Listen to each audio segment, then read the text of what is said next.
Welcome to the deep dive. Today we're exploring a really fascinating idea, living what the source calls a story-rich life. Yeah, it's an interesting phrase. It is, isn't it? We'll be using excerpts from the document, The Significance of a Story-Rich Life, to really get under the skin of what this actually means. And crucially, why it matters. How it helps us gain knowledge and understand the world. Exactly. So our mission for this deep dive is to figure out how these stories, the ones we hear and the ones we're, well, part of, How they shape who we are, our values, our actions. It's a unique lens on learning and growth, really. Okay, so let's get right to it. What does our source say makes a life story-rich? It mentions involvement in something called bridging and brave social capital. Right, which sounds a bit formal, maybe. Yeah, a little bit. What does that actually look like in practice? Are there examples? Definitely. So think of it as actively connecting with people who aren't like you, maybe stepping into situations that feel a bit unfamiliar or challenging. The document gives a great example. Older women taking sewing machines all the way to Zimbabwe. Wow, okay. That journey, the cultural exchange, doing something significant and new that creates this, well, wealth of powerful stories for everyone. I can imagine. And similarly, a New Year's party on the Isle of Dogs, bringing together a really diverse mix of people. Right, a shared experience. Exactly. It weaves these rich, varied narratives into their lives. The key thing is stepping outside your usual world. That's where these memorable stories seem to come from. So it's not just about, ticking off experiences. These stories have real weight. That's what the text argues. They have these significant characteristics. They help build our unique identity. They can travel, globally, across time. Across time, really. Yeah, think about historical narratives or family stories passed down. And yet the point is we often overlook how important they actually are. Right, we don't always stop to think about their impact. Spot on. They get woven into who we are, make us distinct. You know how you share a story from a trip or some event? Sure. They're not just anecdotes. They connect us to our own past, and they can resonate far beyond our immediate circle. And yeah, we often don't consciously see how much they're influencing us. And speaking of not realizing things, Yeah. there's that quite striking little story in the source about the umbrella and the three Somali women in the rain. Ah, yes. That one's really about a missed connection, isn't it? Tell us about it. What does it highlight? So the author has this big umbrella ready for the rain and sees these three women getting absolutely soaked. Yeah. And the thought flashes through their mind, offer shelter, right? But the moment passes, they don't act. And later, the author reflects on how that simple act, that bit of generosity, if it had happened, Yeah. it could have created this story with potentially huge positive ripple effects, maybe crossing cultural lines, lasting over time. It's almost a story about a story that didn't happen. That's a powerful way to put it. And the reflection itself on not acting, that becomes its own kind of story, doesn't it? About noticing those moments. Absolutely. It makes you think, how many potential connections, potential stories do we miss? Yeah, without even realizing it sometimes. And the author connects it to being present, being open, but even just recounting the missed chance shows the power of narrative, right? The story of the missed opportunity itself makes the point. Okay, so the deep dive then moves into how the stories we are party to actually shape who we become. There's a quote in there from Taylor. Something about stories roosting deep within our spirits. Yeah, that's quite evocative. What does that really mean for our identities or choices? Well, connecting it up, it suggests these stories aren't just external events. They get embedded, deep down, in our subconscious, maybe. Okay. They shape our underlying beliefs, our values, and they often guide our decisions without us even being fully aware of it, like a foundation layer influencing how we see things. And the author gives a personal example to illustrate this about their mother, sending them somewhere unusual as a child. Yes, to a gypsy site with cigarettes. Yeah. Which, went against the common prejudices of the time. Right. So what's the significance of that seemingly small childhood event? It really shows how direct experience can challenge those ingrained biases. The mother's simple act of interaction was, in a way, defying stereotypes. And that childhood experience, maybe minor at the time, it planted a seed. It later influenced the author's own decision to get involved in forming a liaison group with gypsies. Wow. Yeah, working to build understanding. It's a strong example of how a story from way back, maybe seemingly insignificant, can have this long-term unconscious effect on what we do. Which leads us nicely to this idea of generative stories. So these aren't just any stories. They have special qualities. Exactly. They're not all created equal in terms of impact. So what makes this story generative? Can you break that down a bit? Sure. Well, first, they tend to be really personal, often from a unique encounter or maybe a pattern of experiences that's specific to you. Okay, personal. Second, they have this potential to become like a core part of your identity, the narratives we tell ourselves about who we are. Right. They also often mix hope and struggle. They're not always easy stories, but there's a sense of possibility in them. Hope and struggle, got it. And crucially, they seem to carry this imperative, Right. like a call to action, shaping how we respond to things consciously or unconsciously. An imperative. And finally, they have this emotional kick, emotional potency. They make you think, reflect, try to make sense of the experience. That makes sense. So if we think back to the women going to Zimbabwe or the people at that Isle of Dogs party, it wasn't just being there. They became part of these generative stories.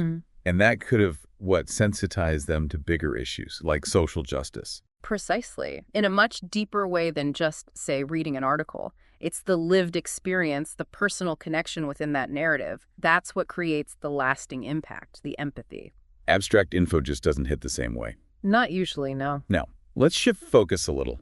The deep dive also talks about older generations and their role in passing these stories on. Right. The idea that people who've lived these story-rich lives can positively influence younger people. How so? Well, it links to the whole idea of intergenerational wisdom. The text mentions research, like Minkler and Rowe's work on grandmothers stepping in with kids affected by addiction. Okay. Important roles. Hugely important. And there's even Bob Martin's theory about menopause in humans and, interestingly, some sea mammals. Really? Whales and stuff? Yeah. Suggesting an evolutionary plus to having older, experienced females around to help socialize the young in complex societies. It points to the value of that accumulated experience. Interesting. And the text contrasts two kinds of logic here. Formal logic versus dialectical logic. Yeah, formal logic is presented as being about finding the single right answer. Black and white thinking, essentially. Okay. Whereas dialectical logic, it embraces contradictions. It asks deeper, more probing questions. It's more comfortable with ambiguity. And older people fit in how? Well, the suggestion is that older people with their, wealth of experience and stories can help younger generations appreciate this richer, more questioning logic, moving beyond just right versus wrong. Seeing the shades of gray. Exactly. Formal logic might say either, but dialectical logic explores the both hand, the tensions. The author shares a really lovely personal story here about their Auntie Carrie. Yes, that really brings it to life, doesn't it? Her Yeah. wisdom, her storytelling, offering that wider perspective, fostering compassion. It sounds like she provided those nutrients for life that Taylor mentions. Absolutely. Her anecdotes, her gentle guidance. It was a different kind of learning, not necessarily from parents or school, but vital. Nussbaum's point about kids learning values through stories fits right in here, too. Even a seemingly small story, like Auntie Carrie's about a bombing. Yeah, it had a lasting effect on the author's feelings about obedience. It shows the subtle power. And that mention of Lord of the Rings influencing a decision. Right. To operate on the side of good. It really hammers home how these narratives can shape our moral compass, often subconsciously, for years. They're not just entertainment then. Not at all. They become part of our core, influencing choices way down the line. So the conversation then takes a turn towards navigating our longer lifespans.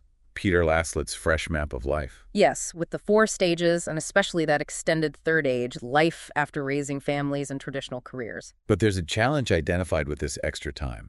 Story thinness. What's that about? It's a really interesting point. The idea is, while we're living longer, our culture hasn't really given us a clear purpose, a telos, for this third age. Okay. So there's a risk our environments become story thin, focused more on, say, material stuff, consumption, fleeting pleasures. Rather than those meaningful generative stories we were just talking about. Exactly. And you maybe see a reflection of this in the huge market for anti-aging products.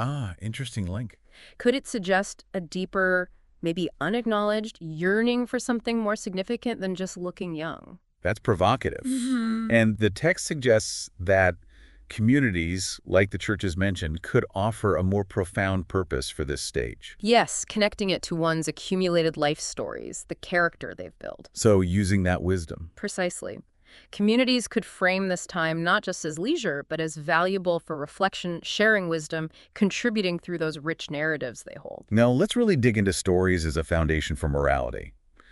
The argument is they incline us towards certain moral responses, maybe more powerfully than just rules. That's right. Stories engage our emotions. They create vivid examples that stick with us. Abstract principles can be, well, abstract. Harder to connect with. Exactly. Taylor's point about stories giving flesh and life to concepts is key. They build empathy, understanding essential for moral development, while still acknowledging we need judgment too, of course. And the author tells that simple but effective story about their father using the wrong coin. Yes, using a foreign coin by mistake and then making the effort to go back and fix it. How do little everyday stories like that shape our ethics long term? Well, that small act provides this concrete, memorable example of taking responsibility, doing the right thing, even when it's minor, these everyday microdramas of right and wrong. The ones we see and are part of, they contribute hugely to our developing sense of ethics. It's about embodying values, not just knowing rules, and the stories our actions create. Which ties into that idea from Paul in Romans about how our actions impact others. Exactly. It's not just our own private code. It's about the kind of stories our behavior creates, how they ripple out, affect the community. So the stories we grow up with, the ones we live, they shape our imagination, our idea of who we could be, our potential self. Yeah, that's the idea, which really highlights that stories have this profound power for good and for ill. The stories we take in and the ones we put out there through our choices. Which leads us into the tougher topic of wounded memories and the need for counter-stories. The Bulger case is mentioned as a stark example of negative stories having awful consequences. Yeah, that really brings home the darker side of narrative power. It's an extreme case, but it shows how destructive stories can shape behavior, even wider societal views. In Charles Eliot's idea, distinguishing between a community holding a loser's memory versus a winner's memory. That's important, especially for communities dealing with trauma or loss. There can be this tendency to cling to narratives of defeat or victimhood. Which can be damaging in itself. Right. It can hinder healing and progress. And Russ Parker's concept that our memories, personal and communal, have a story, a conclusion, a consequence, shaping the mat of our hearts. That really underlines the lasting impact, especially of negative narratives, on how we feel and see the world individually and together. So how do we deal with that? The text says facts alone aren't enough. That's a crucial point. You can't just throw facts at deeply ingrained degenerative stories.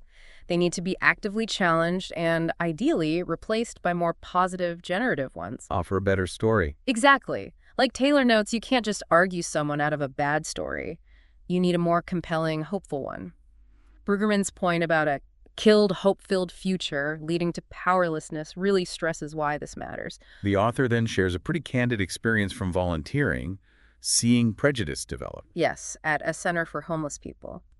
Witnessing how gradually prejudiced stereotypes about asylum seekers started forming among the volunteers themselves. Even though they were there to help. Right. It's a stark example of how incomplete or negatively framed stories can take root based on limited interactions, maybe existing biases, fragmented experiences leading to harmful stereotypes. It really highlights the danger of only having one side of the story. Absolutely. And the critical need for lots of different voices, diverse experiences to challenge those emerging prejudices. And the text really emphasizes that the only effective way to counter prejudice is more stories from different perspectives. Yes, stories that offer a fuller, more nuanced picture. And it also stresses how important it is for community projects to have built-in processes for reflection, for debriefing. To stop those harmful narratives from forming in the first place. Or at least to address them. Creating spaces where people can check their assumptions, challenge the stories they're telling themselves, consider other views. The Stephen Lawrence case is used as an example here too. A powerful one. The facts of his tragic murder were known, but it was the compelling narrative that emerged around it, exposing institutional racism, demanding justice that really drove societal change. Facts alone hadn't been enough. The story gave the facts power. Precisely. Okay, finally, the deep dive talks about character development. It contrasts the modern, maybe superficial cult of personality with the deeper importance of character. Yeah, defining character as our core values in action. Values in action, I like that. Right. How do stories and encounters help build that? Well, it brings us back to lived experience shaping us fundamentally. Encountering struggle maybe through community work or just engaging with people different from us. Those situations test and strengthen our values. Like muscles. In a way, yeah. Taylor's definition, a bundle of values in action, is key. It's not just what we think is right, but how we actually behave when things get tough, the choices we make. And there's that lovely story of Pat, Karen, and Vera. How does that illustrate this? It shows that intergenerational connection, but also character development through shared experience, particularly navigating Vera's illness and death together. Ah, okay. That shared narrative, supporting Vera, built this depth of understanding and commitment between Pat, Karen, and Pete. It likely wouldn't have developed otherwise. It changed how Pat saw Karen and Pete's relationship too, didn't it? Exactly. It shows how these intense human connections, built through shared stories, profoundly impact our growth and how we see others. So wrapping this all up, the main takeaway from this deep dive into the significance of a story-rich life seems to be. Yeah. I think it's that actively engaging in a life filled with these generative stories, stories often involving hope and struggle, profoundly shapes our moral compass. Right. And deepens our understanding of the world's complexities. And connects us with others across differences, across generations. And these stories work subtly, from below, guiding us over time, often unconsciously. Yes, exactly. And that idea of the extended third age, it offers this real opportunity, doesn't it, to intentionally cultivate and share these stories. Especially with younger generations, offering a sense of purpose beyond just leisure. A really profound sense of purpose, potentially. Okay, so on that note, here's a final thought for you listening. Maybe take a moment to consider the stories that have most profoundly shaped your life so far. What kind of story richness are you cultivating right now? And, what small steps could you take to seek out or maybe share stories that bridge divides and foster deeper understanding out there in the world? A lot to think about. Definitely. Thanks for joining us for this deep dive.